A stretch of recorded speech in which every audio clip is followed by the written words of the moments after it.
Well, I think it's a bit of an issue because they're not used very widely by Americans, and certainly not by Americans in the United States. They are, of course, widely used in China and across Asia more broadly, but not so much in the United States. The question is, again, a bit of an issue around tech and national security.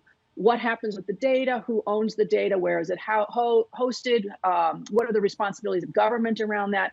And I think that is a larger, broader question that will consume a lot of time in the Biden administration for sure, which is why I suspect that they would prefer to just suspend this order for the moment while they decide what their plans are for the sort of larger arguments about the importance of national security, tech requirements, platforms, et cetera, which is, again, a sort of bigger thing than 8 apps.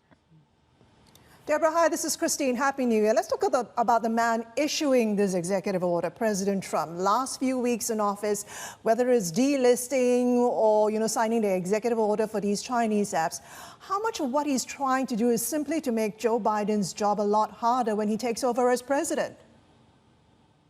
I think there's at least that I can think of 3 motivations for this. So one is Trump's continuing desire to remain on the front page of every newspaper and every top of every news story, which he's successfully doing with all of these executive orders. The second is to cement his legacy and, crucially as well, the legacy of his team, who have a lot of objectives that they still want to accomplish, and they have a few days left in which to do that. And then the third thing is to make life difficult for Biden.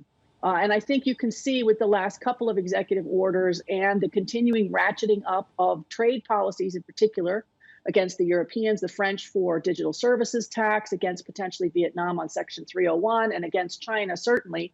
What they're trying to do is impose a series of policy decisions that will be difficult often for the Biden team to unwind and will continue to leave Trump in the headlines until the last possible moment.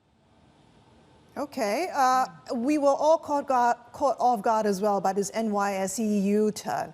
What do you make of this odd decision, and what does this say about the credibility of the NYSE? I think it's a problem. I think it's partly why we don't typically use executive orders, which is to say, normally U.S. policy is made after it's sort of carefully vetted. It goes through an interagency process. You let everyone weigh in. You get better clarity on what the policy should be and what you intend to do about it.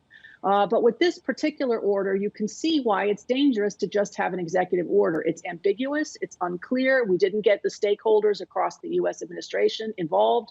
And now you've had to have the stock exchange make several pivots to try to comply with the order and manage to do whatever it is that they need to do. And so I think they are struggling to figure out what is the rule, what is it we're supposed to be doing, what are we not supposed to be doing.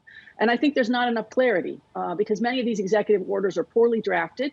And again, they haven't gone through the vetting process, and you see the consequences.